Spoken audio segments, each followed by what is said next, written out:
নিয়ে যে আমাদের সঙ্গে ইন্টারেক্ট করার জন্য এখানে উপস্থিত হয়েছেন।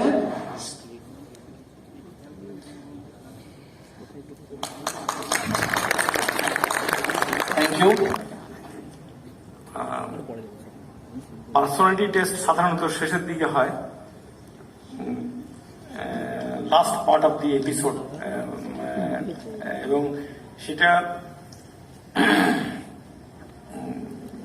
মেন্স পরীক্ষা দেওয়ার পরে ক্যান্ডিডেট বুঝতে পারবে যে তার সম্ভাবনা কতটা। যদি কিছুটা সম্ভাবনা থাকে তাহলে তাকে তখন থেকেই শুরু করতে হয়, মেন্স পরীক্ষার পর থেকে শুরু করতে হয়। তো আমি আমার আজকে যে প্রেজেন্টেশন দেবো based on my experience in 1982, এই গরমের সময় আমি ইন্টারভিউ দিয়েছিলাম ইউপিএসসিতে দিল্লিতে। তারপরে 2013 to 2015 পিএসসিতে আমি ইন্টারভিউ নিয়েছিলাম 2 বছর বিভিন্ন পোস্টে, including WBCS executive right services, তারপরে পুলিশ সার্ভিস এবং কলেজে অ্যাসিস্ট্যান্ট প্রফেসর এদের ইন্টারভিউ নিয়েছিলাম। এইসব করে চিন্তা করে আমি আমার আজকে প্রেজেন্টেশনটা দেবো। পার্সোনালিটি টেস্টের জন্য কতগুলো স্টেপ আছে। একটা হচ্ছে মেন্স পরীক্ষা হওয়ার পর যদি মনে হয় যে সম্ভাবনা আছে তাহলে তখন থেকেই শুরু করতে হবে প্রিপারেশন। ফার্স্ট পার্ট হচ্ছে know your area very well. প্রথম যেটা দরকার আর কি ইন্টারভিউতে যাওয়ার আগে কতগুলো স্টেপ আছে। একটা হচ্ছে know your area very well, তার মানে the district you hail from or the town you hail from, তার সম্বন্ধে ভালো করে জানতে হবে। তার জিওগ্রাফি বলতে যেমন বোঝায় কতগুলো ডিস্ট্রিক্টের রিভার্স, খুব ইম্পর্টেন্ট রিভার্স আছে, ইন্ডাস্ট্রিজ কিছু কিছু ইম্পর্টেন্ট আছে, ফ্লোরা অ্যান্ড ফাউনা কিছু কিছু জেলার খুব ভালো আছে। প্রত্যেকটা জেলার জিওগ্রাফি ভালো করে জানতে, মানে ওই জেলার, মানে যে জেলাতে that is your home district বা হোম টাউন যদি হয় তার জিওগ্রাফি জানা দরকার। আর history and culture very important. History বলতে যেমন মালদার একটা হিস্ট্রি আছে, খুব লং হিস্ট্রি, আগেকার পুরনো এনসেন্ট হিস্ট্রি আছে, মুর্শিদাবাদের আছে, বর্ধমানের আছে, দক্ষিণ দিনাজপুরের আছে। তারপরে কিছু যেমন তেভাগা মুভমেন্ট আছে বালুরঘাটের কাছাকাছি, হিলির আছে, আর নকশাল মুভমেন্ট আছে। এরকম বিভিন্ন ধরনের কিছু হিস্ট্রি এর সঙ্গে জড়িয়ে আছে। তো সেইগুলো ভালো করে জেনে নেওয়াটা ভালো, নিজের জেলা নিজের টাউন সম্বন্ধে যদি কিছু থাকে। তারপরে হচ্ছে সেন্সাস ডাটা, লাস্ট সেন্সাসের যা ডাটা আছে যতগুলো সম্ভব, বিশেষ করে পপুলেশন ফিগারটা জানতে হবে। তারপরে লিটারেসি রেট, IMR, MMR, টুকটাক যেগুলো আছে এইগুলো একটু ভালো করে জেনে নেওয়া দরকার। আর কম্পারেটিভ একটু figure, highest lowest sex ratio কোথায় আছে ইন্ডিয়াতে, মানে ইউর ডিস্ট্রিক্টের সেক্স রেশিও কত, এগুলো সব জানা দরকার আর কি। আর কিছু আছে স্পেশাল ফিচার্স আছে, কতগুলো জেলার স্পেশাল ফিচার্স আছে, if you hail from that district সেটাও করা দরকার। আমি কিছু কিছু সময় প্রশ্ন করেছি, যেমন যে দার্জিলিং থেকে এসছে তাকে আমি প্রশ্ন করেছিলাম, হয় এটা স্বাভাবিক, ইন্টারভিউ বোর্ডের মেম্বাররা কেউ না কেউ প্রশ্ন করবেন, যে suppose you want to invite a foreign friend of yours to your district, how will you invite him? মানে তাকে তো অ্যাট্রাক্ট করতে হবে যে তোমার জেলার সম্বন্ধে কিছু বলতে হবে, যাতে করে he or she feels attracted to your district. তো কিভাবে বলবে? তেমনি সুন্দরবনেরও একটা আছে, আলিপুরদুয়ারের আছে, প্রত্যেকটা পশ্চিমাঞ্চলের একটা আছে, বিভিন্ন জায়গার বিভিন্ন রকমের ফিচার্স, স্পেশাল ফিচার্স আছে, সেইগুলো বলা দরকার। আর ওই ডিস্ট্রিক্টে বা ওই টাউনের কিছু ইম্পর্টেন্ট পার্সনস, মানে যারা অনেক আগে ছিলেন, তারা মারা গেছেন, কিছু সাহিত্যিক, কিছু কবি, কেউ কোনো কোনো কবি, যেমন শরৎচন্দ্রের জন্মস্থান হাওড়া জেলার একটা জায়গাতে আছে, যদি হাওড়া জেলা থেকে কেউ আসে তাকে ওইটাই প্রশ্ন করা স্বাভাবিক। তেমনি বঙ্কিমচন্দ্রের জন্মস্থান, তারাশঙ্কর চট্টোপাধ্যায়ের জন্মস্থান, এরকম বিভিন্ন জায়গাতে ইম্পর্টেন্ট কিছু পার্সন যারা ওইখানে জন্মেছিলেন তাদের সম্বন্ধে জানতে চাইবে ইন্টারভিউ বোর্ডের মেম্বাররা। তারপরে যেটা হচ্ছে নো ইউর সেলফ, একটা হলো know your area very well, তারপরে নো ইউর সেলফ, নিজেকে ভালো করে জানতে হবে, কারণ প্রশ্নটা মানে they will ask you about you, সেটা ভালো করে জানা দরকার। So know yourself very well. সেটা হচ্ছে যে এক হচ্ছে হবি কিছু থাকে, হবিটা প্রায় জিজ্ঞেস করা হয় সমস্ত ইন্টারভিউতে, এবং হবিটার ব্যাপারে খুব কেয়ারফুল থাকতে হবে। হয়তো আমি হয়তো ফুটবল খেলা পছন্দ করি, কিন্তু আমি ফুটবলের যারা ইন্টারন্যাশনাল প্লেয়ার কিছু তাদের নাম বলতে পারবো না, বা আমাদের ওয়েস্ট বেঙ্গলের ভালো প্লেয়ারদের কিছু কোয়ালিটি বলতে পারবো না, তাহলে বলে লাভ নেই। এমন একটা হবি বলতে হবে যেটা আমি প্র্যাকটিস করি, অথচ যার সম্বন্ধে আমার আইডিয়া আছে। হবি বিভিন্ন রকমের হতে পারে, যেমন ওয়াচিং একটা হতে পারে, ওয়াচিং বার্ডস একটা হবি হতে পারে, ওয়াচিং মুভিজ, সিরিয়ালস, এইরকম কিছু একটা হতে পারে। যাই হোক না কেন, যদি বলা হয় যে ওয়াচিং স্পোর্টস হতে পারে, যদি কখন বলা হয় যে I am fond of watching cinema, তখন বলবো কোন সিনেমা, তখন আস্তে আস্তে করে they will go deeper into the aspect আর কি। সেই জন্য যে হবি যেটা হবে, হবি ইনকালকেট, ওইটার সম্বন্ধে ডিটেলস একটু জানা দরকার, ভালো করে জানা দরকার। যদি কেউ যদি বলে my hobby is reading of books, তাহলে সেখানে last book you have read জিজ্ঞেস করবে, তার সম্বন্ধে ডিটেলসে জিজ্ঞেস করবে। সুতরাং বইটা ভালো করে পড়ে যাওয়া দরকার। একটা তো বলতে হবে, একটা নাম বলতে হবে, ভালো মানে কোন অথারকে যদি পছন্দ হয় সেই অথারের ভালো বই, তার নাম বলতে হবে, তাতে কি কি আছে মানে সেসব আলোচনা করবে আর কি। তো এবং যদি স্পোর্টস হয় তাহলে স্পোর্টসে আরো জিজ্ঞেস করবে যে ন্যাশনাল এবং ইন্টারন্যাশনাল লেভেলে যে ইভেন্টস গুলো হয়েছিল তার, এবং ভালো প্লেয়ার, বেস্ট প্লেয়ার কে কে আছে সেগুলো সম্বন্ধে জিজ্ঞেস করা হবে। সেই জন্য হবি একটু ভালো করে করা ভালো। যদি হবি কিছু থাকে সেটাকে একটু ভালো করে ইনকালকেট করে সেই সম্বন্ধে জেনে যাওয়া দরকার ইন্টারভিউ করে। কারণ হবিটা প্রায় জিজ্ঞেস করেন এবং সাধারণত শেষের দিকে জিজ্ঞেস করা হয়, ইন্টারভিউ শেষের দিকে হবি জিজ্ঞেস করা, কারণ লাইটার মোডে জিজ্ঞেস করা হয়। তারপরে মানে অ্যাবাউট ইয়োরসেলফ বলতে গেলে একটা স্পেশালাইজেশনের ব্যাপার আছে। Suppose you are post graduate in any subject or you are an engineer, তাহলে ওই সাবজেক্টে কিছু জিজ্ঞেস করতে পারে। পোস্ট গ্রাজুয়েশন হলে খুব চান্স আছে ওই সাবজেক্টে, যে সাবজেক্টে পোস্ট গ্রাজুয়েশন সেই সাবজেক্টে জিজ্ঞেস করা হয়। আমি দেখেছি বাংলার MA পাস, যদিও আমার সাবজেক্ট বাংলা ছিল না, ফিজিক্স ছিল, কিন্তু আমার ভালো লাগতো বাংলা পড়তে। আমি বাংলার MA পাসকে অনেকেই জিজ্ঞেস করেছি, বলতে পারিনি। কমলাকান্তের দপ্তর সম্বন্ধে জিজ্ঞেস করেছিলাম, সেন্ট্রাল ক্যারেক্টার কি কি আছে, দুটো সেন্ট্রাল ক্যারেক্টার, তাদের সম্বন্ধে, তাদের চরিত্র সম্বন্ধে। তারপরে কমলাকান্তের, তারপরে কপাল কুণ্ডলা, এরকম কতগুলো রবীন্দ্রনাথের বইয়ের সম্বন্ধে, অনেকে রবি ঠাকুরের বইয়ের সম্বন্ধে জিজ্ঞেস করা হয়। তো বাংলাতে MA সে যদি সিলেবাসের বাইরে না পড়ে তাহলে ঠিক পড়াটা আমার মনে হয় সম্পূর্ণ হলো না। জিজ্ঞেস করা হয় সাধারণত যার যে সাবজেক্টে স্পেশালাইজেশন। যদি ইংরেজিতে কেউ MA হয় তাকে ইংরেজিতে, সাধারণত মেম্বারদের মধ্যে কেউ না কেউ, বিশেষ করে গভর্নমেন্ট সার্ভিস থেকে যারা থাকেন, IAS বা WBCS মেম্বার যারা থাকেন, এরা খুব পড়াশোনা করেন, অনেক লিটারেচার পড়েন, বাংলা এবং ইংরেজি লিটারেচার পড়েন।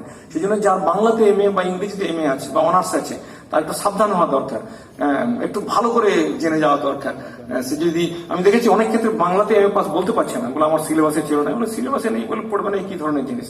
শুধু সিলেবাসের জন্যই পড়লে তো হবে না, সিলেবাসের বাইরে আমার যে সাবজেক্টে ইন্টারেস্ট আছে সেই সাবজেক্টে পড়তে হবে। বিশেষ করে লিটারেচার, ইংরেজি, বাংলা বেশি করে পড়তে হবে, আউট অফ সিলেবাস বেশি করে পড়তে হবে।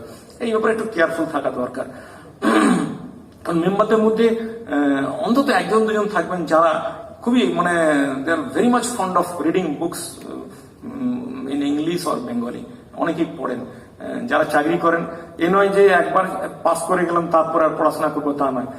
যারা খুব ভালো অফিসার, IAS হোক, IPS হোক, WBCS হোক, এদের কাজই হচ্ছে প্রত্যেকদিন খবর কাগজ পড়া, অন্তত দুটো খবর কাগজ পড়া, একটা ইংরেজি একটা বাংলা, আর বই পড়া, অনেক বই পড়া।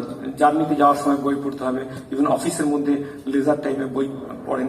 সেই জন্য যারা গভর্নমেন্টের এক্সপার্ট হয়ে আসেন তারা কিন্তু ভালোই জানেন এইসব ব্যাপারে, জিজ্ঞেস করবেন, একটু কেয়ারফুল থাকা দরকার।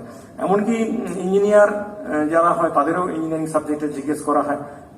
সিম্পল ব্যাপার, কিছু কঠিন কিছু নয়। সায়েন্স সাবজেক্টে যদি পোস্ট গ্রাজুয়েশন হয়, বা আর্টসের হিউম্যানিটিস গ্রুপের পোস্ট গ্রাজুয়েশন বা অনার্স থাকলে তাকে তার ওই স্পেশালাইজেশনের উপর একটু জিজ্ঞেস করবেন, কেউ না কেউ জিজ্ঞেস করবেন, ওখানে আছেন। আর সাধারণত PSC চেয়ারম্যান আমাদের আগে যারা আমরা ছিলাম আর কি, প্রত্যেকে আমরা একটু বিভিন্ন সাবজেক্টে পড়াশোনা করতাম, যাতে করে যে কোনো ক্যান্ডিডেট হলে তাকে তার সাবজেক্টে প্রশ্ন করা যায়। এটা আমাদের হ্যাবিট ছিল। এখন হয়তো কোনো মেম্বার কেউ না কেউ প্রশ্ন করবেন এই ব্যাপারে। তারপরে স্পোর্টস কারো যদি করে থাকে, ব্যাডমিন্টন, ভলিবল, ফুটবল, ক্রিকেট, কারো যদি অভ্যাস থাকে, এখনো খেলার অভ্যাস থাকে, সেটার সম্বন্ধে ভালো করে জেনে নেওয়া দরকার। ওয়েস্ট বেঙ্গলে কারা কারা ইম্পর্টেন্ট প্লেয়ার আছেন ওই ফিল্ডে, বা ইন্টারন্যাশনাল লেভেলে কি ইভেন্টস হয়, কি কি কারা কারা খুব ভালো প্লেয়ার আছেন, সেটা জেনে নেওয়া দরকার। আর আরেকটা হচ্ছে স্পেশালাইজেশন ছাড়া present job, if you are employed, অনেকেই আছে দেখেছি যে একটা চাকরি করে তারপরে WBCS এর সুইচ ওভার করে সাধারণত। তো যদি ইফ ইউ আর এমপ্লয়েড তাহলে আরো সাবধান হতে হবে। You must know thoroughly about your job, the nature of job, and the nature of job you are performing and the details about your company, যে কোম্পানিতে কাজ করো সেই কোম্পানি সম্বন্ধে ভালো জানা দরকার। সাধারণত আইটি কোম্পানি থেকে কয়েকজন আমরা দেখেছি আসতে, বা টিচিং প্রফেশন থেকে কয়েকজনকে আসতে দেখেছি, বা গভর্নমেন্টের একটা গ্রুপ সি চাকরি থেকে গ্রুপ এতে আসছে এই ধরনের। তো সেখানে প্রশ্ন করা হবে এখন যে চাকরি করে, যেমন ল্যান্ড রেভিনিউতে যে চাকরি করে বেশিরভাগই ল্যান্ড রেভিনিউ থেকে এই গ্রুপের জন্য আসার চেষ্টা করে। ল্যান্ড রেভিনিউতে তাকে জিজ্ঞেস করা হয় তার কাজ কি ধরনের, ল্যান্ড রিফর্ম সম্বন্ধে জিজ্ঞেস করা হয়, এটা হয় আর কি। তো সেই জন্য যদি if you are employed before you appear at the interview board, তাহলে কিন্তু সেই জব সম্বন্ধে ভালো করে জানা দরকার এবং সেই কোম্পানি সম্বন্ধে ভালো করে জানা দরকার। প্রশ্ন করবেই ওখানে, কেউ না কেউ প্রশ্ন করবেন ওই সময় আর কি। তাহলে এটা হলো নো ইয়োর সেলফ। হলো নো ইয়োর সেলফের মধ্যে হবি আছে আর your specialization and your job, এটা সম্বন্ধে ভালো করে জানতে হবে। আর একটা খুব কমন যেটা হয় আর কি, এবার নেক্সট পার্টে যেটা আসছে কনস্টিটিউশনের ব্যাপারে, the preamble to the constitution of India, এটা অনেককে জিজ্ঞেস করা হয়, মুখস্থ জিজ্ঞেস করা হয়, আমাকেও জিজ্ঞেস করা হয়েছিল 1982। আমি ইন্টারভিউতে যাওয়ার পরেই প্রথম আমার ডিটেলস আমাকে নিয়ে একটা যোগ করলো যে আর ইউ অ্যান আরব শেখ। আমার নাম হচ্ছে শেখ নুরুল হক। খুব মানে স্মাইলিংলি চেয়ারম্যান বলছেন আর ইউ অ্যান আরব শেখ। আমার ইমিডিয়েটলি তখন মনে হলো মুজিবুর রহমান, কোনো জায়গায় একটা ডাউট থাকে, ডিফারেন্স অফ একটা ওপিনিয়ন হতে পারে বা ক্ল্যারিটি না থাকে সংবিধানের মধ্যে, দেন দি জাজেস refer to the preamble to the constitution, কারণ এটাই হচ্ছে ফিলোসফি অফ দি কনস্টিটিউশন। এখানেই বলা আছে, গাইডলাইনটা দেওয়া আছে, এখান থেকেই তখন জাস্টিস যারা তারা জাজমেন্ট দেন আর কি। যদি কোথাও যদি অ্যাম্বিগুইটি থাকে কনস্টিটিউশনের মধ্যে, কোথাও যদি অ্যাম্বিগুইটি থাকে, সঙ্গে সঙ্গে প্রিয়াম্বলে চলে যান। তো সেই জন্য এই কনস্টিটিউশনের এই preamble to the constitution of India এটা খুব ইম্পর্টেন্ট। এটা ভালো করে পড়া দরকার, এর মানে বুঝতে হবে এবং মুখস্থ করতে হবে, ইংরেজিটা মুখস্থ করতে হবে যাতে বলা যায়। তারপরে কতগুলো কনস্টিটিউশনের ব্যাপার আছে, যেমন election of the president, the vice president, এটা একটা আছে। তারপরে 220 আর্টিকেল 226, 35 যেগুলো যা দরকার আর কি, সেগুলো কনস্টিটিউশনের ইম্পর্টেন্ট কতগুলো পার্ট জেনে নেওয়া দরকার। এতে ইন্টারভিউতে জিজ্ঞেস করা হয়, কিন্তু প্রিয়াম্বলটা খুব বেশি জিজ্ঞেস করা হয়। আমাদের সময় তখন মেম্বার এবং আমরা তো আগে মিটিং করি, সাধারণত ইন্টারভিউ নেওয়ার আগে মিটিং করি, চেয়ারম্যান মিটিং করেন মেম্বারদের সঙ্গে, কি স্ট্র্যাটেজি ইন্টারভিউ নেওয়া হবে, মার্কিংটা কি ধরনের হবে। যেমন আমি তখন ঠিক বলেছিলাম যে যারা রিটেন পরীক্ষাতে পাস করেছে তাদের বেস্ট মার্কস হবে আউট অফ 100 40 থেকে ইন্টারভিউ, 200 যদি হয় তাহলে 80 থেকে শুরু হবে, 40% শুড বি বেস্ট মার্ক। এটা কোনো কোনো সময় চেঞ্জ হয়। আমার ধারণা হচ্ছে যে যারা রিটেন পরীক্ষা পাস করেছে, একটা হার্ডল পাস করেছে, তাদের মিনিমাম একটা লেভেল আছে, সুতরাং আমরা সেখান থেকে ওদের মার্কিংটা শুরু করবো। 40 থেকে আউট অফ 100 40 থেকে শুরু করবো, আপ টু 70 পর্যন্ত যেতে পারে বা 75। খুব বেশি পাওয়া যায় না, কিন্তু দেওয়া যেতে পারে, এটা চিন্তা। এরা প্রত্যেক ইন্টারভিউ বোর্ডের চেয়ারম্যান সাধারণত ইন্টারভিউ শুরু হওয়ার আগে ঠিক করে নেন। তারপরে কি কি ধরনের প্রশ্ন করা হবে সেটাও ঠিক করে নেওয়া হয়, কি কোন কোন বিষয়ে প্রশ্ন করা হবে, একটা আউটলাইন দিয়ে দেওয়া হয় সব মেম্বারদের। আমরা যেমন তখন ঠিক করেছিলাম যে আমাদের ধারণা হয়েছিল যে ইংরেজিতে খুবই খারাপ অবস্থা, যারা ডব্লিউবিসিএস পরীক্ষা মানে বেশ কয়েকজনের, কিছু হয়তো ভালো ইংরেজিতে খুবই ভালো, কিন্তু বেশ কিছু ক্যান্ডিডেট যারা মানে পরীক্ষা দিচ্ছে ডব্লিউবিসিএস কোয়ালিফাই করছে, ইংরেজিতে খুব খারাপ অবস্থা। আর আমরা ভাবতাম যে আমাদের এই গভর্নমেন্ট সার্ভিসে বিডিও বা রেভিনিউ অফিসার বা ল্যান্ড রেভিনিউ অফিসার এই সব জায়গাতে ইংরেজি খুব দরকার। চিঠিপত্র ইংরেজিতে আদান প্রদান করা হয়, নোট হয় ইংরেজিতে, সেই ইংরেজিতে একটু নলেজ থেকে দেখার দরকার। ওই জন্য আমরা গ্রামার ট্রান্সলেশন কিছু ক্যান্ডিডেটকে জিজ্ঞেস করতাম, গ্রামার ট্রান্সলেশন। যেমন খুব সিম্পল কতগুলো জায়গাতে ফেল করে যেত, গ্রামার স্পেলিং কি, এরিথমেটিক স্পেলিং কি, উল্টো বলতো সব। এর জায়গায় ই বলতো, এই জায়গায় এ বলতো, যেখানে যা বলার দরকার। সিম্পল কতগুলো জিনিস আমরা দেখেছি। তারপরে মানে একটা সেন্টেন্স বা দুটো সেন্টেন্স বলতাম যে বাংলা থেকে ইংরেজিতে ট্রান্সলেট করে দাও। তো এটা কখনো কখনো দেখা হয়। আমার পরেও, আমি চলে আসার পরেও আমি শুনেছি যে ইংরেজিটা নিয়ে করা হতো, এবং ক্যান্ডিডেটদের একটু সাবধান থাকা দরকার। ওই জন্য আমি কোনো ক্যান্ডিডেট আমার কাছে যখন আসে পরীক্ষা দেবে, আমি বলি তাকে যে তুমি আগে 7, 8, 9 এর ছেলে মেয়েদের পড়াও, 7, 8, 9, 10 পর্যন্ত ছেলে মেয়েদের পড়ালে তোমার কিন্তু খুব সহজে ডব্লিউবিসিএস পাস করা যাবে। কেন না, গ্রামারটা খুব ভালো শিখবে, টেক্সচুয়াল গ্রামার নয়, এমনি নর্মাল যে গ্রামার ট্রান্সলেশন, এরিথমেটিক, এইগুলো খুব ভালো তোমার হয়ে যাবে। এখানে প্রচুর নাম্বার উঠবে তোমার। যেমন B to E, E to B, 80 number আছে, B2E আর E2B 80 মার্কস আছে, বিরাট নাম্বার। হ্যাঁ, দুটো ট্রান্সলেশনে বিরাট মার্কস আছে। আর গ্রামারে তো আছেই, কম্পোজিশনে আছে। তো ইংরেজিতে ভালো হওয়া দরকার। চাকরি জীবনে গেলে সেখানে ইংরেজি আরো বেশি লাগবে। একজন বিডিও হওয়ার পরে, বিডিও হিসেবে জয়েন করার পরে যদি ইংরেজি ভুল ভাল করে, সে যদি বলতে যে বড়বাবুকে যদি বলে বড়বাবু আপনি লিখে দিন, যদি ইংরেজিতে উইক হয় সে লিখে দেবে, মানে বড়বাবু লিখে দেবেন। বড়বাবু দেখলেন যে আমি একটা জায়গাতে ভুল করলাম, দুটো জায়গাতে বানান ভুল করলাম বা গ্রামার ভুল করলাম, কোনো লালকালি পড়লো না সাহেবের কাছে, তারপরে ও কি করবে, ব্ল্যাকমেল করার চেষ্টা করবে, যা ইচ্ছা তাই লিখে দেবে। এটা ঠিক নয়। অফিসারকে সবকিছু জানতে হবে। একবার যখন আইএস পাস করার পর আমি চাকরি করলাম, আমি গ্রামের ছেলে ছিলাম আর কি, উইদাউট কোচিং পাস করেছি। পাঁশকুড়ার থেকে আরো গ্রামে, ইন্টিরিয়ার গ্রামে আমার বাড়ি ছিল, উইদাউট ইলেকট্রিসিটি পড়াশোনা করেছি। তো আমার পরে আমার স্ত্রীকে, আমি যখন পাস করার পরে আমার স্ত্রীকে তার কাকিমা জিজ্ঞেস করেছিল, আচ্ছা মা, জামাইবাবু কি চাকরি করেন? তো আমার স্ত্রী বুঝলো, তো এটা তো বলা মুশকিল, আইএস বললে বুঝতে পারবে না, গ্রামের সাধারণ মহিলা। বলছে জুতো সেলাই থেকে চণ্ডীপাঠ করে তোমার জামাই।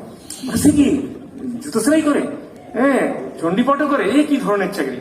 হ্যাঁ, আসলে ব্যাপারটা হচ্ছে A to Z সব কাজ করতে হবে। সিভিল সার্ভিসের নিয়ম হচ্ছে, স্পেশালি যারা অ্যাডমিনিস্ট্রেশন থাকবে তাদের A to Z সব কাজ করতে হবে। আমি করতে হয়েছে। আমি করার পরেই, পাস করার পরেই আমার তখন ইন্দিরা গান্ধী ওয়াজ অ্যাসাসিনেটেড, 84 ইন্দিরা গান্ধী ওয়াজ অ্যাসাসিনেটেড। আমি জয়েন করবো, বাঁকুড়ার বিষ্ণুপুরে এসডি অর্ডার হয়ে গেছে, আমাকে আটকে দেওয়া হলো। আমি তখন মেদিনীপুরে ট্রেনিং এ ছিলাম। ডিএম বললেন যে তুমি এখন যাবে না, এখন অবস্থা খুব খারাপ, তুমি কিছুদিন শান্ত হোক পরিস্থিতি, তখন তুমি যাবে। তারপরে কিছুদিন পরে আমাকে জয়েন করতে বলা হলো। জয়েন যেদিন করলাম তার পরের দিনে প্রেসিডেন্ট জেল সিং প্রমালগেট করছে ইলেকশন টু লোকসভা।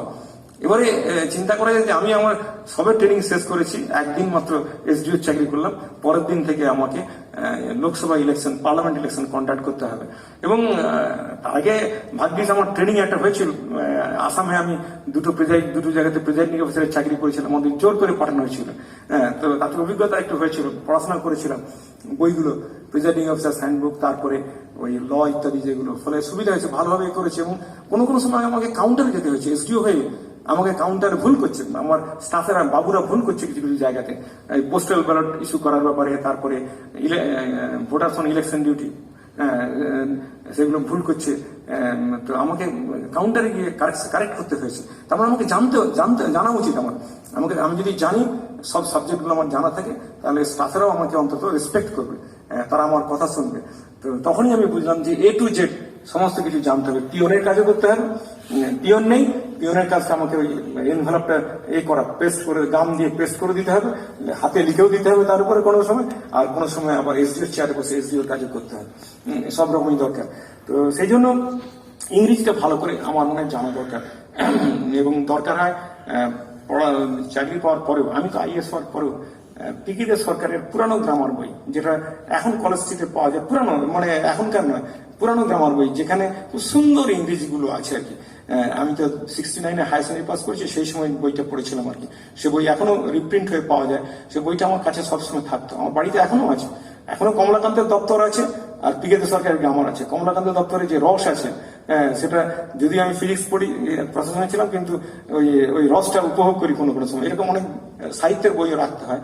তো সেটা কিন্তু পিকেদের সরকারের আমার বই, পুরনো বই, আমি এখনো যখন সন্দেহ হয়, কোথাও প্রিপোজিশনের সন্দেহ হয়, আমি দেখে নিই। কারণ আমি যেটা লিখবো, আমি তো রিটায়ার করছি 7 বছর আগে, আমি অন্য কাজ করি এখন, এডুকেশন লাইনে আমাকে একটা এনজিও দিয়ে নিয়ে কাজ করতে হয়। ইংরেজিতে আমি যখন কোনো কিছু চিঠি লিখবো বা কোনো কিছু মেসেজ হোয়াটসঅ্যাপে দেবো, ইংরেজি যেন আমার নির্ভুল হয়, তাতে প্রিপোজিশনের যেন ভুল না থাকে, স্পেলিং যেন ভুল না থাকে। সেই জন্য কোনো সময় রিকনফার্ম করে নিই আমি, ওই পিকেদের সরকার গ্রামার বই পড়ে, বা ডিকশনারিও কোনো সময় দেখতে হয়, দুটোই রাখতে হয়। তো এইটা একটা ব্যাপার হলো। নেক্সট পয়েন্ট হচ্ছে সোশ্যাল ইস্যুস অফ ইম্পর্টেন্স, যেগুলো এখন অনেক কোর্টে যাচ্ছে, তারপরে আলোচনা হয়, অনেক ডিবেট হয়। হাইকোর্ট, সুপ্রিম কোর্টে কিছু কেস আছে যেটা নিয়ে মানে খুব কন্ট্রোভার্সিয়াল টপিক যেগুলো আছে, যেমন LGBTQ এর একটা আছে। LGBTQ এর একটা সমস্যার সমাধান হয়েছে, আরো মূল সমস্যা যেটা সমাধান হয়নি, সুপ্রিম কোর্টে পেন্ডিং আছে। ইউথানাসিয়া, যেটাকে আমরা এখানে অ্যাক্টিভ কিলিং আর প্যাসিভ কিলিং বলা হয়, mercy killing, active mercy killing আর প্যাসিভ মার্সি কিলিং, এটা নিয়ে একটা এখনো চলছে, গভর্নমেন্ট অফ ইন্ডিয়া চিন্তা ভাবনা করছে কোনটাকে লেজিসলেট করা যায়। সোশ্যাল মিডিয়াতে এটা নিয়ে আলোচনা হয়। জিএম ক্রপ, ফর্টিফাইড ফুড, এটাও এখন খুব ইম্পর্টেন্ট টপিক, আগামী দিনে এগিয়ে আসবে। তো এরকম বেশ কিছু ইস্যু আছে, সেই ইস্যুগুলো বিশেষ করে যারা ডব্লিউসিএস এর এ গ্রুপে আসতো, যে which newspaper do you read, এবং বেশিরভাগ জায়গাতে আমি শুনতাম বাংলার নামটা বলবো না, বাংলা খবর কাজে। এমন এই করলে তো ডব্লিউসিএস এ সাইন করা মুশকিল আছে। ফার্স্ট যেটা হবে, অ্যাটলিস্ট একটা টাইমস অফ ইন্ডিয়া বা ইকুইভ্যালেন্ট একটা ইংরেজি খবর। আমার তো ভালো লাগে টাইমস অফ ইন্ডিয়াতে, যদি তার থেকে ভালো হয় দি হিন্দু যদি পড়া যায় খুব ভালো হয়। কারণ দুটোর মধ্যে পার্থক্য, যদি হিন্দুতে ইংলিশটা খুবই এলোকুয়েন্ট ইংলিশ, লুসিড ইংলিশ, ইংরেজিটা ভালো শেখা যায়। আর দি হিন্দুতে যেটা আছে, কিছু কিছু পেজ আছে ডেডিকেটেড টু ডিবেটস, মানে খুব controversial issues, pros and cons, merits and demerits ওতে বলে দেওয়া আছে। তাতে টপিক সম্বন্ধে ভালো আইডিয়া হয়, ইংরেজিটাও ভালো জানা যায়, প্লাস এই টপিকগুলো সম্বন্ধে দুটো দিকেই জানা যায়। কোনো এসে লিখতে গেলে বা কোনো কিছু লিখতে গেলে দুটো দিকেই জানা দরকার। তো সেটা দি হিন্দুতে খুব ভালো আছে। আর দি টাইমস অফ ইন্ডিয়াতে আমাদের ইন্ডিয়ার যে নিউজ এগুলো বা ইন্টারন্যাশনাল নিউজটা ভালো মোটামুটি পাওয়া যায়। আর তারপরে বাংলাতে আমি পড়তে বলছি কেন, যে কোনো কোনো জায়গায় প্রনাউন্সিয়েশনের অসুবিধা হয়। ইংরেজিতে এমন একটা নাম আছে, নতুন নাম এলো, প্রনাউন্সিয়েশন জানা নেই, তখন বাংলা খবর কাজ পড়লে প্রনাউন্সিয়েশনে জানা যাবে। যদি ইংরেজি খবরে যে কোথাও কিছু অমিট করে যায় কোনো ইস্যু, সেটা বাংলা খবর কাজে থাকবে। ওই জন্য প্রত্যেকদিন দুটো খবর কাজ পড়া দরকার। আমি তো বলবো, you treat reading of newspapers as breakfast. একদিন ব্রেকফাস্ট না করলে যেমন অসুবিধা হয়, একটা বলা আছে না, skipping breakfast is damaging for brain, একটা কথাই আছে, মেডিকেল সায়েন্স বলে skipping breakfast is damaging for brain. আমি বলবো skipping reading of newspapers is damaging for your IQ. আমি বলবো আইকিউ মানে কম হওয়ার সম্ভাবনা আছে। ইংরেজি যত ভালো পড়া যাবে তত আইকিউ বেশি হবে। হ্যাঁ, আমি একদম এটাকে একইভাবে ট্রিট করতাম, এখনো মানে চাকরির আগের থেকেও যেমন পড়তাম, চাকরিতে তো পড়তামই, চাকরিতে 5টা না 6টা নিউজ পেপার দিত, জার্নাল দিত, সেগুলো পড়তাম। এখন রিটায়ারমেন্টের পরেও আমি দুটো খবর কাজ অন্তত পড়ি, একটা ইংরেজি একটা বাংলা। তো আমি নামগুলো বলে দিলাম। এবারে বিশেষ করে ইংরেজি নিউজ পেপারটার ব্যাপারে খুব সাবধান হতে হবে। এমন নিউজ পেপার পড়বো যাতে করে ইংরেজিটা ভালো জানতে পারি, আর এলোকুয়েন্ট অ্যান্ড লুসিড ইংলিশটা হলে ভালো হয়, নাম্বার বেশি পাওয়া যাবে। আর প্লাস কন্টেন্ট যেন ভালো জানা যায়, প্রোজ এন্ড কনস, মেরিটস ডিমেরিটসটা ভালো জানা যাবে, এরকম নিউজ পেপার পড়তে হবে। এটা কিন্তু হ্যাবিট করা দরকার। আমাদের ওয়েস্ট বেঙ্গলে বেঙ্গলি স্পিকিং যারা স্টুডেন্টস আছে, আমি বললে একটু অবাক হওয়ার ব্যাপার যে এরা ইংরেজি নিউজ পেপার পড়ে না। যাদের মাদার টাং আদার দেন বেঙ্গলি, তারা কিন্তু খুব ভালো হবে। তারা তাদের নিজের মাদার টাং তো পড়েই, প্লাস ইংলিশ নিউজ পড়ে, তারা বাধ্য, তারা পড়তে হয়। কিন্তু আমি তোমাদের সবাইকে বলবো, তোমরা কিন্তু ইংরেজি নিউজ পেপারটাকে ফার্স্ট প্রায়োরিটি দাও between the two newspapers, আর বাংলাটাকে তারপর সেকেন্ড প্রায়োরিটি দাও, পরে পড়বে বাংলাকে। ইংরেজি নিউজ পেপার পড়তে অনেক সময় লাগে, বাংলা নিউজ পেপার পড়তে সময় লাগে না, কয়েক মিনিটে হয়ে যাবে। কিন্তু ইংরেজি নিউজ পেপার যদি ভালো করে পড়ে নাও, তাহলে বাংলা নিউজ পেপার 10 মিনিট থেকে 15 মিনিট লাগবে, বেশি সময় লাগবে না। যেটা নতুন কিছু দেখবে সেটা, এবং সঙ্গে সঙ্গে কিন্তু ডায়েরিতে নোট করা দরকার। ইম্পর্টেন্ট যেগুলো আছে, ইম্পর্টেন্ট যে নিউজ আইটেমস যেগুলো আছে বা ইম্পর্টেন্ট ইস্যুস যেগুলো আছে, ডায়েরি মেনটেন করতে হবে ভালো করে। এবং টপিক ওয়াইজ ডায়েরিতে টপিক ওয়াইজ পেজ থাকবে, পেজের মধ্যে কিছুটা বিরাট গ্যাপ থাকবে। টাইম টু টাইম এটা হবে, মানে এতে কিছু কিছু চেঞ্জেস আসবে, কিছু মানে ডেভেলপমেন্ট হবে। যেমন সোশ্যাল ইস্যুস যেগুলো হয়, কোর্টে জাজমেন্ট হবে, বিভিন্ন সময় বিভিন্ন জাজমেন্ট হবে। তো সেইগুলো সংক্ষেপে জিস্ট একটু লিখে রাখা দরকার।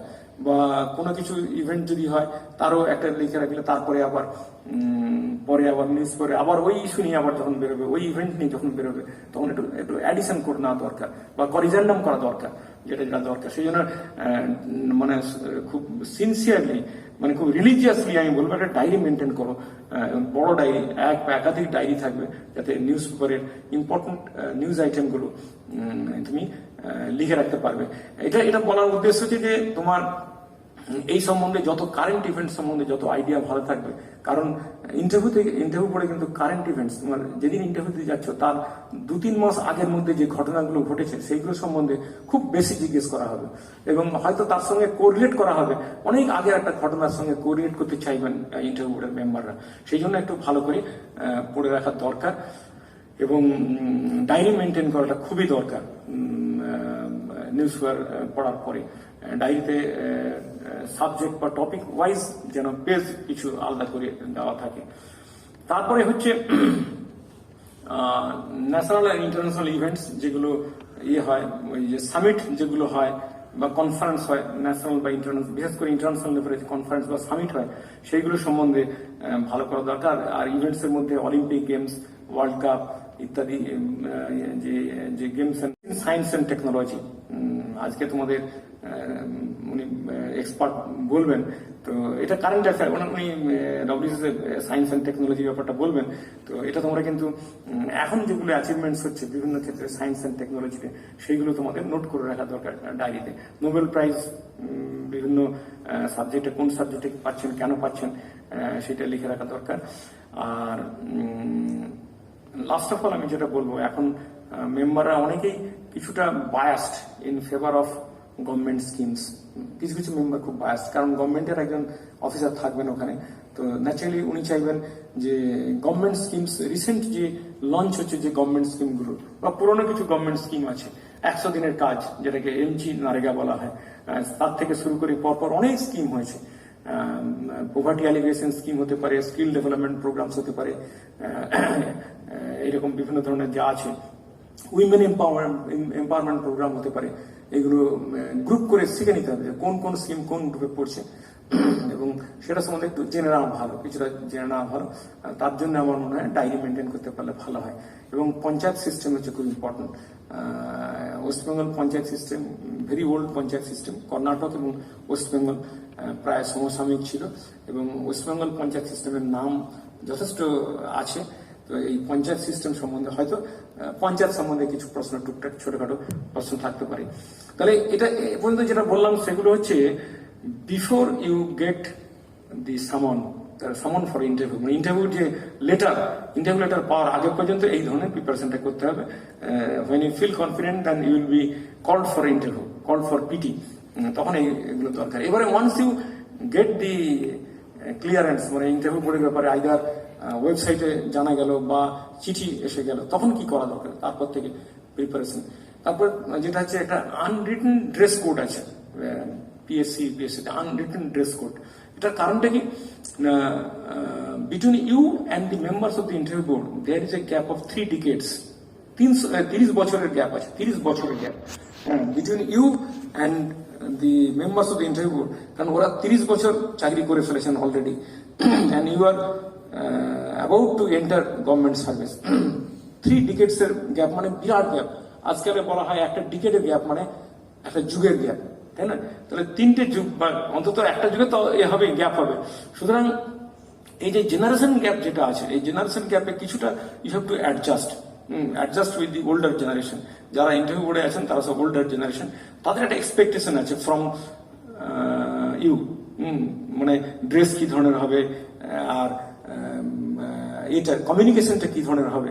দে হ্যাভ এ মানে very nice expectation from you, সেটা জেনে নেওয়া দরকার। And you should meet their expectation, তাহলেই আমার মনে হয় নাম্বারটা ভালো হবে।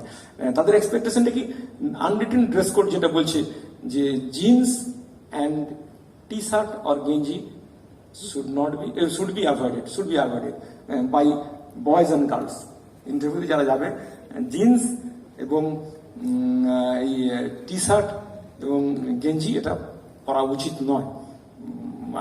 মানে নিষেধ তা বলছি না, কিন্তু পড়া উচিত নয়। পড়লে কি হয়, ওদের দৃষ্টিকটু লাগে ওদের কাছে। কি দরকার, আমি কেন ওদের বিরাগ ভাজন হবো কেন, ওদের মানে বরং আস্থা অর্জন করা, ওদের একটু ভালোবাসা অর্জন করা দরকার, মানে শ্রদ্ধেয় মানুষ।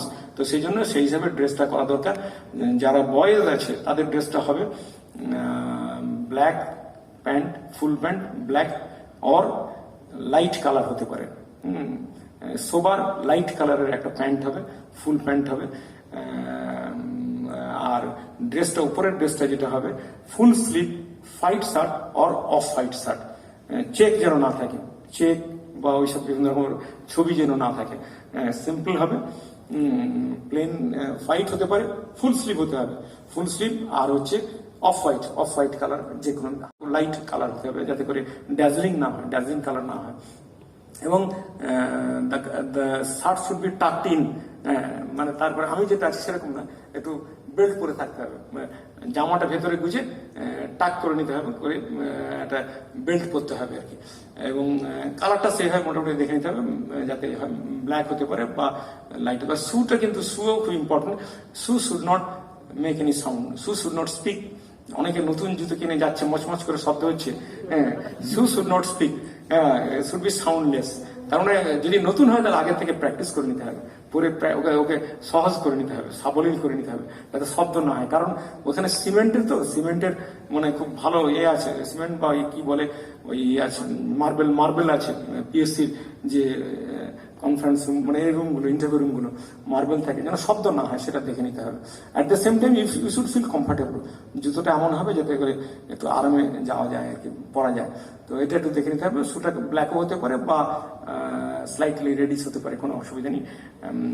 এবং লেস থাকতেও পারে, নাও থাকতে পারে, এমন কোনো অসুবিধা নেই। আগে লেসের একটা ছিল রেস্ট্রিকশন, এখন সেটাও দরকার নেই, উইদাউট লেসও পরা যায়, কমফর্টেবল হলেই হলো, এটা আর কি। আর for girls, for ladies either sari or salwar kameez, একটু সোবার কালার হলে ভালো হয়।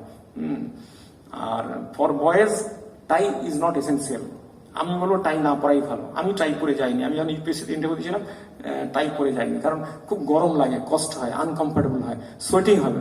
টাই পরলে সোয়েটিং হয়, এমনিতেই ইন্টারভিউ পরে গেলে একটু সোয়েটিং হয় হালকা আর কি, সকলেরই টেনশনে হয়। আবার টাই পরলে যদি আরো বেশি হয় তাহলে মুশকিল হয়ে যাবে, সেই জন্য টাই না পরাই ভালো। এবং মেম্বাররাও বলেন যে টাই পরার দরকার নেই। শীতকাল হলে টাই পরে যেতে বলতাম, যেহেতু গরমকাল, বেশিরভাগ ইন্টারভিউ গরমকালে হয়, তো উইদাউট নেক টাই হওয়াটাই ভালো। একটু কমফোর্টেবল হলে, যত কমফোর্টেবল হওয়া যায় ভালো, এই আর কি। ড্রেসের এটা হলো। এবারে নেক্সট হচ্ছে ইন্টারভিউর দিন। ইউ রিচ দি পিএসসি হল, তারপর পিএসসি অফিস, তারপরে যা যা ফর্মালিটিস আছে ফর্মালিটিস গুলো কমপ্লিট করতে হয়। করার পরে you will be asked to wait in a particular room, যে রুমে ইন্টারভিউ যারা মানে ইন্টারভিউই যারা আছে তারা আসবে, যারা ক্যান্ডিডেট তারা বসবে, একের পর এক ওখানে বসানো হবে। তো ওই জায়গাতে, ওই রুমে ঢুকলেই টেনশন হবে। যখন ইন্টারভিউ যারা দেবে ক্যান্ডিডেট, তারা যেখানে আছে সেই জায়গাতে একের পর যদি বসানো হয়, যখন যাওয়া যাবে না তখন একটু টেনশন আসাটা খুব স্বাভাবিক। তাহলে টেনশন রিলিভিং কিছু কাজ করতে হবে যাতে করে টেনশন কমে যায়। গরমকাল, টেনশনটাকে কমানোর দরকার। তো যখন তুমি দেখবে যে তোমার আগের ক্যান্ডিডেটকে ডাক পড়ে গেছে, যাচ্ছে, তার মানে ধরে নিতে পারো মিনিমাম 20 মিনিটস, ম্যাক্সিমাম 30 মিনিটস থাকবে ওখানে। 20 থেকে 30 মিনিটস টাইম আছে তোমার কাছে। ওই যখনই তোমার আগের ক্যান্ডিডেট ডাকা হবে ইন্টারভিউ করে, এবারে তুমি কি করবে, ওয়াশরুমে যাবে। ওয়াশরুমে গিয়ে আগে ভালো করে হাত মুখটা ধুয়ে নিতে হবে। ধুয়ে নিয়ে দরকার হয় চুলে একটু ওই শাহরুখ খানের মতো জল দিয়ে একটু করে নিতে হবে, ভালো, এটা ভালো আর কি, একটু করে নিতে নিয়ে কম্বিং করতে হবে। পকেটে যেন একটা চিরুনি থাকে, যেন সকলের, মানে যারা লেডিস তারা থাকেই, কিন্তু ছেলেদেরও তো রাখা দরকার। হ্যাঁ, এটা কম্বিং করতে হবে ভালো করে, রুমাল দিয়ে মুছে তারপর একটু কম্বিং করে নিতে হবে, যাতে করে একটু লুক গুড। প্রথম কথা যে লুক ইজ ইম্পর্টেন্ট, তারপর যা ইন্টারভিউ দেবে। হ্যাঁ, লুকটা খুব ইম্পর্টেন্ট আছে, ফেসিয়াল লুক হচ্ছে ভেরি ইম্পর্টেন্ট। তো প্রথমে তাহলে ওইটা করে নিতে হবে। তারপরে এসে রুমে এসে একটু জল খেতে হবে, হাফ গ্লাস, বেশি না, হাফ গ্লাস জল খেয়ে নিতে হবে। তাহলে প্রথমে ওয়াশরুম সেরে হাত মুখ ধুয়ে পরিষ্কার হয়ে জামাটা যদি ঠিক করতে হয়, যা যা করার করে, তারপরে কম্বিং করে এসে জল হাফ গ্লাস খেয়ে নিতে হবে। কারণ আর হাফ গ্লাসটা আমি অন্য জায়গাতে রাখছি, ইন্টারভিউ পরে যদি দরকার হয় লাগবে, সেই জন্য এখানে হাফ গ্লাস খেয়ে তারপর একটু ওয়েট করা দরকার। টেনশনটা একটু কমাতে হবে, একটু হাসি আনতে হবে, মুখের মধ্যে একটু হাসি আনতে হবে। কারণ ইন্টারভিউ রুমে ঢোকার সময় যদি মুখ যদি গম্ভীর থাকে সেটা ঠিক ভালো নয়, একটু হাসি মুখে ঢোকা দরকার। সেই জন্য শুরুতেই টেনশন একটু রিলিভ করে দেওয়া দরকার। রিলিভ করে তারপরে যখন ডাক পড়বে তখন যার নিয়ম, may I come in sir বলে, মর্নিং হলে মর্নিং, আফটারনুন হলে গুড আফটারনুন, দেখতে হবে লেডিজ আছেন কিনা। লেডিজ থাকলে আগে তাকে বলতে হবে ম্যাডাম, গুড আফটারনুন ম্যাডাম বা গুড মর্নিং ম্যাডাম, তারপরে স্যারস বলতে হবে। তো চেয়ারম্যানকে আমার মনে হয় আগে বলা ভালো, চেয়ারম্যান যা থাকবেন তাকে আগে অ্যাড্রেস করার পরে বাকি মেম্বারদেরকে অ্যাড্রেস করা যেতে পারে, কোনো অসুবিধা নেই। দেওয়ার পরে তারপরে ওরা বসতে বলবেন, চেয়ারম্যান বসতে বলবেন। বসাটাও একটা নিয়ম আছে, বসার একটা ব্যাপার আছে। চেয়ার সাধারণত হাতলওয়ালা চেয়ার দেওয়া হয়, হাতলওয়ালা চেয়ার। তাহলে এই দুটো হাতকে ওই হাতলের উপর রাখতে হবে এবং পা দুটোকে ক্রস করা চলবে না, পা দুটোকেও স্ট্রেট রাখতে হবে, দিয়ে রাখা যেতে পারে একটু কমফর্টেবল, আর সোজা হয়ে হেলান দিয়ে বসতে হবে, একটু কমফর্টেবল হয়ে বসতে হবে, একটু হাসি মুখে থাকতে হবে, একটু কিছু না হবে একটু মুখের মধ্যে যেন অল্প হাসি যেন থাকে, মৃদু হাসি যেন মুখের মধ্যে থাকে, দেখে যেন মেম্বাররা বোঝেন বা চেয়ারম্যান বোঝেন হ্যাঁ now he is ready for the interview.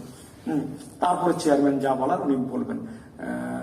যদি দেখেন ইন্টারভিউয়ের মেম্বার বা চেয়ারম্যান যদি দেখেন যে না টেন্স মনে হচ্ছে, ঘাম দিচ্ছে, তখন কিন্তু বলবেন যে তুমি জল খাও, সামনে এক গ্লাস জল থাকবে, কিন্তু জল খেতে বলা হবে। তো না খেলেই ভালো, যদি ঘাম না দেয় তাহলে খুবই ভালো, খুব সুন্দর, খুব পিসফুলি যদি পার হয়ে যেতে পারে ভালো। তো শুরুতেই যেটা জিজ্ঞেস করা হয় you are so and so, বা কোনো সময় জিজ্ঞেস করা হয় ইন্ট্রোডিউস ইউর সেলফ, এটা খুব কমন আছে, তখন নিজের সম্বন্ধে বলতে হবে I am so and so from district বলতে হবে, I passed out graduation in such and such subject from such and such college, বা পিজি হলে তাহলে বলে দিতে হবে অমুক ইউনিভার্সিটি থেকে এই সাবজেক্টে পিজি করেছি, and currently I am employed as, বলে দিতে হবে। যদি if you are employed you must confess it, নিজের থেকে বলে দেওয়া ভালো, মানে সাপ্রেস করে গেলে অসুবিধা আছে।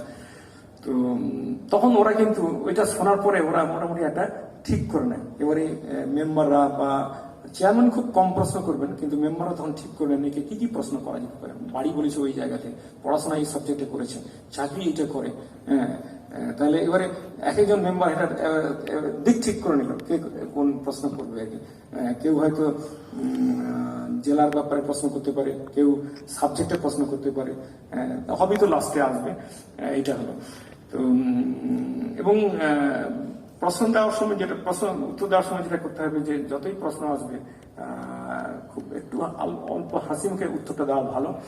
আর যদি প্রশ্নের উত্তর না জানা থাকে বেটার টু স্কিপ দ্য কোশ্চেনটা স্কিপ করা ভালো। যদি কিছুটা জানা থাকে, মানে you think that you may give a guess answer, তাহলে কিন্তু পারমিশন নিতে হবে, মানে ইন্টারভিউ বোর্ডের চেয়ারম্যান কাছ থেকে, বা যিনি প্রশ্ন করেছেন, যে মেম্বার প্রশ্ন করেছেন তার কাছে পারমিশন নিতে হবে। Sir may I make a guess answer, I know little bit about it but I do not know fully about it, so may I make a guess answer. যদি উনি রাজি হন তাহলে make a guess answer, otherwise not. কারণ যদি জানা না থাকে একদমই নয়, একদমই bluffing is very disasters, bluffing is very disasters, মানে ব্লাফ দেওয়া যাবে না। কোশ্চেনের উত্তর জানা নেই, আমি একটা দিয়ে দিলাম, যেটা ভুল হয়ে গেল, তাহলে খুব বিপদ আছে। কারণ একটা উত্তর দিলে তো হবে না, তারপর নেক্সট আবার একটা ওটারই উপরে আরেকটা প্রশ্ন করতে পারেন। মানে আমাকে যদি বলতে হয় ভালোভাবে বলতে হবে, ভালোভাবে জেনে বলতে হবে। তো এইটা খুব কেয়ারফুল থাকতে হবে। অল্প যদি জানা থাকে সেইটুকুই বলা ভালো, যে স্যার আমি এইটুকুই জানি আর বলতে পারবো না। আচ্ছা, ইউজুয়ালি কি হয়, যারা বেঙ্গলি স্পিকিং ক্যান্ডিডেট হয় তাদের ইংরেজিতে প্রথমে দিকে জিজ্ঞেস করা হয়, জানার জন্য যে ইংরেজিতে কতটা ফ্লুয়েন্সি আছে, কতটা কমিউনিকেশন স্কিল কি ধরনের আছে। আর যাদের mother tongue other than Bengali, তাদের বেঙ্গলিতে প্রশ্ন করা হয়, জানার জন্য যে বাংলাতে কতটা পারদর্শী, এটার উপরে কেয়ারফুল হতে হবে। যাদের mother tongue other than Bengali তাকে বেঙ্গলিতে প্রশ্ন করা হবে, আর যাদের বেঙ্গলি মাদার টাং তাকে ইংরেজিতে প্রশ্ন করা হবে। কিছুটা অন্তত 5 মিনিট বলার চেষ্টা করতে হবে, ইংরেজিতে বলার চেষ্টা করতে হবে। Then you can switch over with the permission of the chairman to Bengali language. প্রথম কয়েক মিনিট ইংরেজিতে দেওয়াই ভালো, যদি ইংরেজিতে প্রশ্ন করা হয়। যদি প্রথম থেকে বাংলাতে প্রশ্ন করা হয়, okay, you may carry on, no problem. তো এটা দরকার। তো যদি ইফ ইউ আর এমপ্লয়েড, তাহলে জিজ্ঞেস করা যাবে কেন তুমি ওই চাকরি ছেড়ে এই চাকরিতে আসছো। এটা তো ভালো চাকরি, teaching is a good profession, IT engineer is a good profession, ওখানে অনেক প্রসপেক্ট আছে, বিদেশে যেতে পারবে, বা টিচিং এ তুমি আরো তোমার স্কোপ আছে প্রমোশনের, আরো কলেজে যেতে পারবে পড়াশোনা করলে, কেন তুমি এই দিকে আসবে। তখন স্ট্যান্ডার্ড যে অ্যান্সার সেটা এখান থেকেই দেওয়া হয়েছে, ওটা বলে দিতে হবে। আর বিশেষ করে যারা পুলিশে আছে না, পুলিশ সার্ভিস যাদের ফার্স্ট প্রেফারেন্স, তাদের একটু বেশি জিজ্ঞেস করা হয়। কিছু কিছু ক্যান্ডিডেট আছে যাদের ফার্স্ট প্রেফারেন্স হচ্ছে police service, group B or revenue service, এটা দেখা যায়। তাদেরকে জিজ্ঞেস করা হবে যে why did you opt for police service as the, মানে ফার্স্ট প্রেফারেন্স জিজ্ঞেস করা হবে।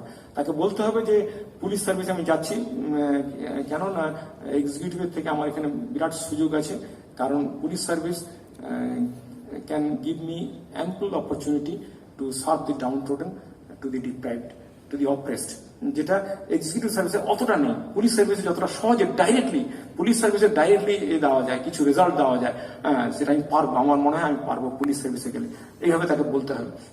কেউ যদি বলে যে ডব্লিউবিএস এ গেলে আমার 10 বছর পরে আমি আইপিএস হয়ে যাব, প্রমোশন হয়ে যাবে, তাহলে কিন্তু তার ওখানে নাম্বার কেটে গেল, কমে যাবে। তার মানে সেলফিশ, ও তার নিজের স্বার্থটা দেখছে, সমাজের স্বার্থ দেখছে না, তাই না? ওখানে যা উত্তর দিতে হবে সবকিছু কিন্তু নিজেরটা বাদ দিয়ে, নিজের স্বার্থটাকে বাদ দিয়ে সোসাইটির কি ইন্টারেস্ট সার্ভ হচ্ছে, দেশের কি ইন্টারেস্ট সার্ভ হচ্ছে, সেটা করে চিন্তা করে উত্তরগুলো দিতে হবে, যা প্রশ্নগুলো আসবে। তো তেমনি সিভিল সার্ভিসেও এরকম অনেক স্কোপ আছে, সিভিল সার্ভিসেও সেটা বলতে হবে। আমি অনলাইনে এটা বলেছি, এখানে ওনার কাছে আছে, জেনে নেবে তোমরা। তো আর পুলিশ সার্ভিসে, আচ্ছা রেভিনিউ সার্ভিসে আরেকটা প্রশ্ন করবো, রেভিনিউ সার্ভিসে প্রশ্ন করবে যে এক্সিকিউটিভ সার্ভিসে এত ভালো সার্ভিস, তো সেটা তুমি নেবে না, অথচ তুমি রেভিনিউ সার্ভিসে আসবে কেন? কমার্শিয়াল ট্যাক্স অফিস বা ইত্যাদি এই যে রেভিনিউ সার্ভিসগুলো আছে, রেজিস্ট্রেশন অফিসে যারা যায় তাদের কারণ থাকে আমি জানি। আমার সময় একটি ছেলে সে এক্সিকিউটিভ ছেড়ে এতে চলে এলো, পরীক্ষা দিয়ে, তখন ছিল রেজিস্ট্রেশন সার্ভিস সেপারেট ছিল, এখন তো এক করে দিয়েছে। হ্যাঁ, তো সেটা কারণ সবাই বুঝতে পেরেছে, একটা মানে ব্যাকগ্রাউন্ডে একটা বিরাট কারণ আছে, ফিনান্সিয়াল রিজন আছে, সেটা বুঝতে পারা যায়। তো ন্যাচারালি সন্দেহ হবে যে এক্সিকিউটিভ সার্ভিস এত ভালো সার্ভিস, এত ডাইভার্সিটি আছে, অ্যাডভেঞ্চার আছে, প্রমোশন প্রসপেক্ট খুবই ভালো, এখন ডব্লিউএস এক্সিকিউটিভ ভালো প্রমোশন প্রসপেক্ট হয়ে গেছে, তো সেটা ছেড়ে দিয়ে কেন এইসব চাকরিতে আসবে? তার জন্য উত্তর দিতে হবে। একজন উত্তর দিয়েছিল, মনে আছে, একজন লেডি উত্তর দিয়েছিল, তার ক্ষেত্রে সেটা আমরা অ্যাকসেপ্ট করেছিলাম। বলেছিল যে আমার বাবা মা খুব অসুস্থ, বয়স হয়ে গেছে, আমি যদি এক্সিকিউটিভে যাই তাহলে ওদের নিয়ে বিভিন্ন জায়গাতে যাওয়া সম্ভব না, দেখাশোনা করা সম্ভব না, তো আমি রেভিনিউ সার্ভিসে থাকলে অন্তত বড় মানে টাউনগুলোতে থাকবো বা ক্যালকাটা সিটিতে থাকতে পারবো, আমি বাবা মাকে লক্ষ্য করতে পারবো। ঠিক আছে, দ্যাট ইজ অ্যাকসেপ্টেবল গ্রাউন্ড। তো সে গ্রাউন্ডটা ঠিক করে নিতে হবে। কেউ যদি অন্য কিছু দেয়, এক্সিকিউটিভ ছাড়া অন্য কিছু দেয়, তাকে গ্রাউন্ড সেইভাবে ঠিক করে নিতে হবে। আর পুলিশে কিছু কিছু হাইপোথেটিক্যাল কোশ্চেন জিজ্ঞেস করা হয়, ইভেন এক্সিকিউটিভ সার্ভিসেও করা হয়, হাইপোথেটিক্যাল কোশ্চেন আজকাল জিজ্ঞেস করা হচ্ছে। সেটা হচ্ছে পুলিশ সার্ভিসে বা এক্সিকিউটিভে, হয়তো পুলিশ সার্ভিসে আমি বলি, বললো যে ধরো একটা ল অ্যান্ড অর্ডার সিচুয়েশন আছে, তুমি জানো যে কে কালপেট, তাকে তুমি অ্যারেস্ট করবে, ঠিক করেছো, যে ওকে অ্যারেস্ট করা যাবে না, কারণ ওরা বুঝতে পেরেছে যে আমাদের খুব ট্রাস্টেড লোক, একে অ্যারেস্ট করলে আমাদের ইমেজ নষ্ট হয়ে যাবে। তো তখন বলা হবে যে হোয়াট উইল ইউ ডু, তুমি ওকে অ্যারেস্ট করবে না করবে না, তোমার আইন বলছে ওকে অ্যারেস্ট করা যাবে। সে এই উত্তরগুলো ঠিক করতে হবে নিজেকে, কারণ পুলিশ সার্ভিসে যেতে গেলে। তারপরে জিজ্ঞেস করবে যে একটা অনেস্ট পুলিশ অফিসারের কি কি কোয়ালিটি থাকা দরকার, সেটা ভেবে নিতে হবে। তোমার কি সেই কোয়ালিটিগুলো আছে, জিজ্ঞেস করবে। তুমি যে পুলিশ সার্ভিস আসতে চাইছো, তুমি কি মনে করো তোমার ওই কোয়ালিটিগুলো আছে? তুমি বলো কি কি কোয়ালিটি থাকা দরকার, তোমার কি কি কোয়ালিটি আছে। এই ধরনের প্রশ্নগুলো জিজ্ঞেস করা হবে আর কি। তো হাইপোথেটিক্যাল কোশ্চেন ভিডিওকেও যেমন জিজ্ঞেস করতে পারে, যারা যারা এক্সিকিউটিভে যাবে, তাদের খুব এখন বেশি যেটা হয়, ধরো গ্রুপ ডি অ্যাপয়েন্টমেন্ট হবে, সে পঞ্চায়েতে হোক বা কোথাও হোক, সেখানে উপর থেকে বলে দেবে যে এই লোকগুলোকে লিস্ট পাঠিয়ে দিতে হবে। তো অথচ তোমার পরীক্ষা নিয়ে তুমি দেখছো যে অন্য একটা লিস্ট হয়েছে, কি করবে সেখানে? একটা টেন্ডার দেখেছো, টেন্ডার, বড় টাকা টেন্ডার, 1 কোটি 2 কোটি টাকা আরো বেশি টেন্ডার ব্লকে পঞ্চায়েত সমিতি করে।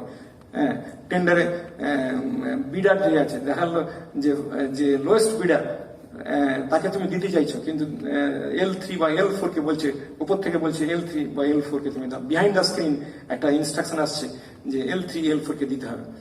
অথবা একটা কাজ হয়ে গেছে, কাজের যে টাকার কাজ দেওয়া হয়েছে পুরো টাকার কাজ হয়নি, অনেক কম কাজ হয়েছে, বলছে যে পেমেন্ট করে দাও, ফুল পেমেন্ট করে দাও। এক্সিকিউটিভ অফিসারকে, ডব্লিউএস কে বলছে, তুমি কি করবে? এইগুলো ব্যাপার আছে, এই প্রশ্নগুলো আসবে, একটু তৈরি হয়ে থাকতে হবে, কিছু উত্তর তার জন্য তৈরি হয়ে থাকতে হবে, এই আর কি। তো এই হচ্ছে কতগুলো ব্যাপার। তারপরে প্রশ্ন উত্তর থাকলে আমার অনেক সময় হয়ে গেছে।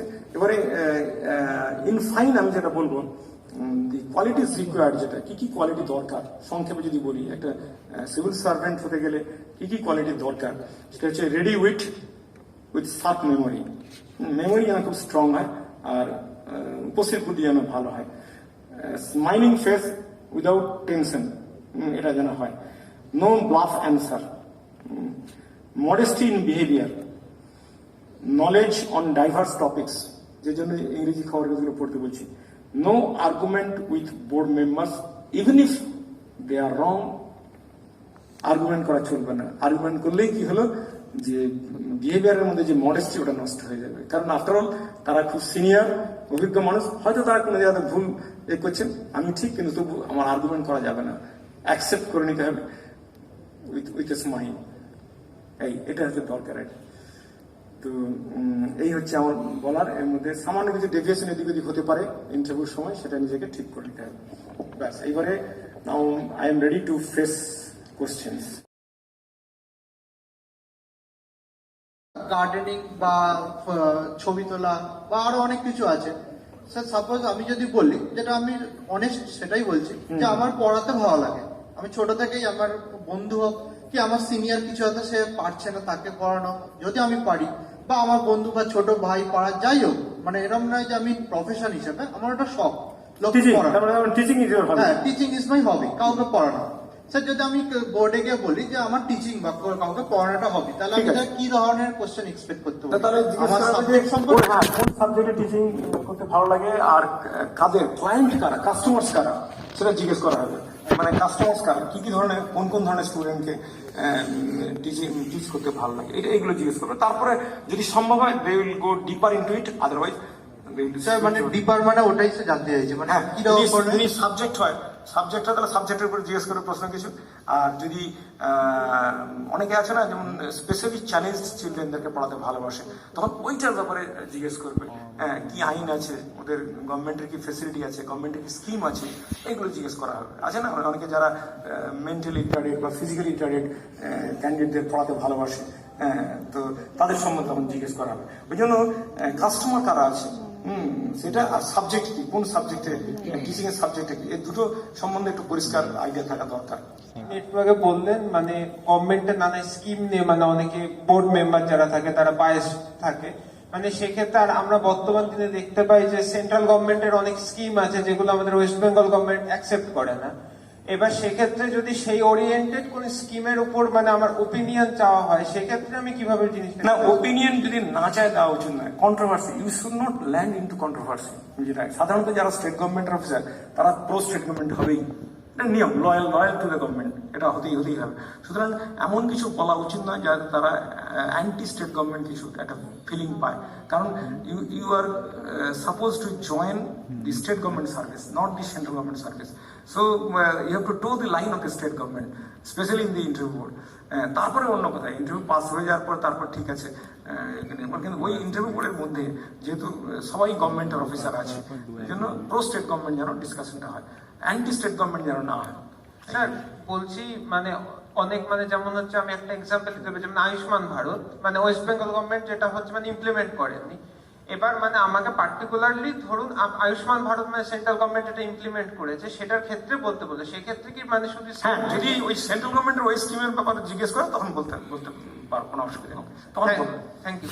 স্যার বলছিলাম যে যখন আপনারা এক্সাম দিয়ে ইন্টারভিউয়ে গেলেন তখনকার সময় আর আজকের দিনে যখন আপনারা ইন্টারভিউ নিচ্ছেন বা আপনি নিয়েছেন বেশ কিছু বছর বললেন, ডিফারেন্সটা কি? মানে আপনারা যখন দিলেন আর এখন যখন নিচ্ছেন, মানে কি ডিফারেন্স আর কি? হ্যাঁ, ডিফারেন্স হতে পারে, নির্ভর করছে যে চেয়ারম্যান এবং বোর্ড মেম্বাররা তারা কি কোয়ালিটি আছে। যেমন সাধারণত এই ধরনের ইন্টারভিউ, কারণ এগুলো তো top most service in state government, দিল্লিতে যেমন ইউপিএসসি করে top most service in central government, তো এইসব সার্ভিসে যারা এন্ট্রান্ট হবে, যারা আসবে, তাদের কাছ থেকে কিছু কোয়ালিটেটিভ অ্যান্সার পাওয়া উচিত। কোশ্চেনগুলো সেরকম হবে, সিম্পলি এমসিকিউ টাইপের কোশ্চেন যেন না হয়। সেখানে যেটা হবে কিছু সাবজেক্টিভ ব্যাপারও থাকবে, যাতে করে attitude and thinking process of the ক্যান্ডিডেটটার সম্বন্ধে ভালো জানা যায়। এটা উচিত। মানে যদি কোনো সময় আমি দেখেছি ইন্টারভিউ করে চেয়ারম্যান খুব ছোটখাটো এমসিকিউ কোশ্চেন করেন যে তোমার জেলার সেক্স রেশিও কত, কিন্তু এটা উচিত নয়। এই ধরনের প্রশ্ন মানে এগুলো অলরেডি রিটেন পরীক্ষাতে হয়ে গেছে, যাওয়া হয়। এই ইন্টারভিউতে এই প্রশ্নগুলো করা উচিত নয়। ইন্টারভিউতে আর একটু বেটার কোয়ালিটি কোশ্চেন করা উচিত, যেখানে একটু কোয়ালিটেটিভ অ্যান্সারটা পাওয়া যাবে আর কি। ওই একটা শব্দে উত্তর হবে এরকম যেন না হয়। ধনী উচ্চশিক্ষিত মানুষ এবং মধ্যবিত্ত অনেক মানুষ আছে, অধ্যাপক, শিক্ষক, তারপর গভর্নমেন্ট অফিসার, অনেকেরই সংস্পর্শে তারা আসবে তারা আসবেন আমার কাছে, বিভিন্ন কাজে আসবেন। এটা একটা বিরাট একটা আমার পক্ষে সুযোগ আসবে। যদি আমি জয়েন করতে পারি সিভিল সার্ভিসে, তাহলে আমি অন্তত মানুষের সম্বন্ধে জানতে পারবো এবং তাদের সান্নিধ্যে এসে আমারও অনেক হবে, জ্ঞান লাভ হবে, আমি সমৃদ্ধ হব, এটা একটা জিনিস। আর দ্বিতীয় কথা যে বেশ কিছু মানুষ আছে সমাজে যারা অবহেলিত আছে, যারা বঞ্চিত আছে, তাদের কিছুটা যদি আমি চোখের জলটাকে মুছে দিতে পারি, সেটা আমি তাতে আমি তৃপ্ত হব, আমি আমার একটা জব স্যাটিসফ্যাকশন আসবে, আমি তাদের জন্য কিছু কাজ যদি করে দিতে পারি। এটা তো ঠিকই, বরাবরই এটা হয়ে থাকে, আগেও হতো, এখনো হচ্ছে। এখনো অনেক মানুষ যাদের পাওয়া উচিত কিছু কিছু পাচ্ছে না, কোনো কারণে পাচ্ছে না, আর যাদের পাওয়ার দরকার নেই তারা পেয়ে যাচ্ছে। আমি সেটা বন্ধ করতে পারবো না, দ্বিতীয়টা বন্ধ করতে পারবো হয়তো জানি না, কিন্তু প্রথমটা তো করতে পারি। যারা পাওয়া উচিত কিন্তু পাচ্ছে না সুযোগ সুবিধা, তাদের তো পাইয়ে দিতে পারি। সেটা যদি করে দিতে পারি তাহলে অন্তত আমি কিছুটা বেশ কিছুটা স্যাটিসফ্যাকশন পাবো, জব স্যাটিসফ্যাকশন আমার আসবে। তারপরে যে জব ডাইভার্সিটি একটা আছে, জব ডাইভার্সিটি। আমি যদি পছন্দ যদি না হয় চাকরিটা, আমি গভর্নমেন্টকে বলবো আমাকে অন্য জায়গাতে পোস্টিং করেন, অন্য পোস্টে দিন। সিভিল সার্ভিস যদি এক্সিকিউটিভ হয়, অনেক ধরনের পোস্ট আছে, যে কোনো পোস্টে চাইলে কেউ যদি বলে আমি রিসার্চ করবো, সেও করার সুযোগ আছে। তাকে এমন একটা পোস্ট নিল যেখানে অনেক পড়াশোনার সুযোগ আছে, সেটাও করা যায়। তো সিভিল সার্ভিসে এই সুযোগগুলো আছে, সমাজের জন্য কিছু করা, নিজের স্যাটিসফ্যাকশন আসবে, জব থেকে জব স্যাটিসফ্যাকশন আসবে, এবং বৈচিত্র্য আছে, কাজের মধ্যে বৈচিত্র্য আছে, যাতে আমি মনোটোনাস ফিল করবো না, আমার মধ্যে একঘেয়েমি আসবে না, জীবনে সবসময় বৈচিত্র্য আসবে। এটাই আমার, এতে এতে আনন্দ পাবো, এতে সন্তুষ্টি আমার আসবে, এটাই হচ্ছে বড় প্রাপ্তি হবে আমার কাছে। কখনোই বলবো না যে আমার প্রমোশন ভালো হবে, ডব্লিউসিতে গেলে গাড়ি থাকবে, বাড়ি থাকবে, প্রমোশন হবে, একদম নয়, একদম নয়, এই কথাগুলো বলা যাবে না। এইগুলো বলতে হবে যেগুলো বেটার সাইড, যেগুলো সেগুলো বলতে হবে।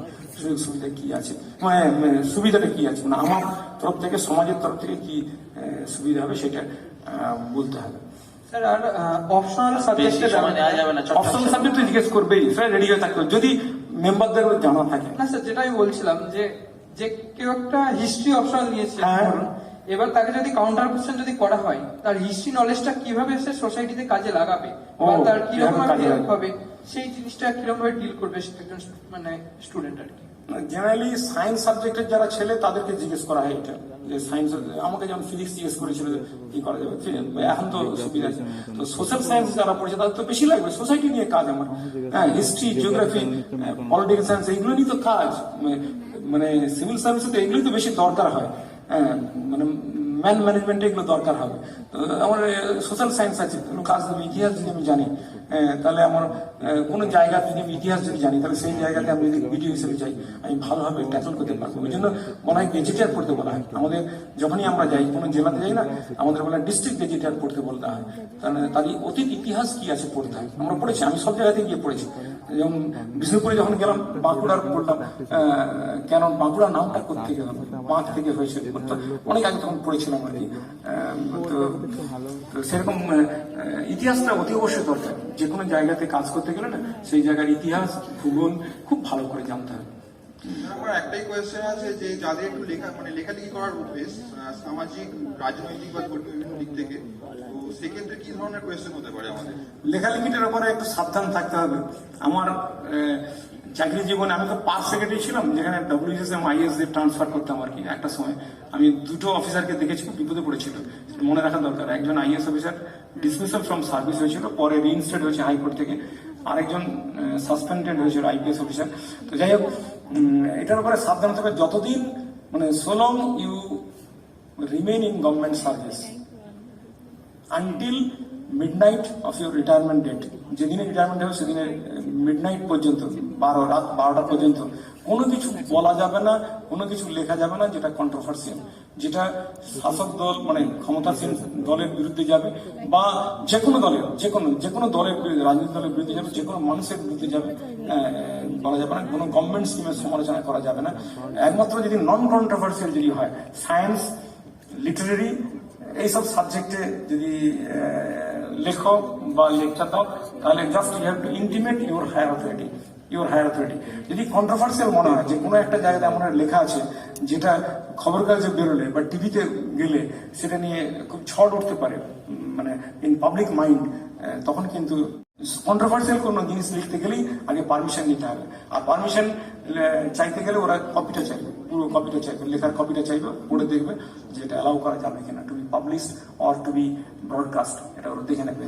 সেই জন্য নন কন্ট্রোভার্সিয়াল যদি হয় কোনো অসুবিধা নেই, just you simply write to your higher authority যে আমি এটা লিখতে যাচ্ছি, এটা এর মধ্যে কোনো কন্ট্রোভার্সি নেই, গভর্নমেন্টের পলিসি, গভর্নমেন্টের কারোর বিরুদ্ধে কিছু বলা নেই, তাহলে ওরা আপত্তি করবে না, ওটা রেকর্ডেড থাকে যে you have inform higher authority. কিন্তু যদি ঝড় ওঠে তখন কিন্তু আবার পারমিশন দিল না কেন, এই সাবধানে লিখতে হবে। কিন্তু রাত্রি 12টার পরে, রিটায়ারমেন্টের পরে রাত্রি 12টার পরে কোনো অসুবিধা নেই। অল ইন্ডিয়া সার্ভিসে আমাদের 2 বছর থাকে, এক্সট্রা থাকে। রিটায়ারমেন্টের ডেট থেকে 2 বছর কোনো করা যাবে না। প্রাইভেট কোম্পানিতে চাকরি করতে গেলে পারমিশন নিতে হবে, বা লিখতে গেলে এরকম কন্ট্রোভার্সিয়াল জিনিস লিখতে গেলে পারমিশন নিতে হবে। আর স্টেট সিভিল সার্ভিসে বলা আছে যেদিন রিটায়ারমেন্ট বা চাকরি শেষ সেদিন রাত্রি 12টা, কন্ডাক্ট সেটা বলা আছে।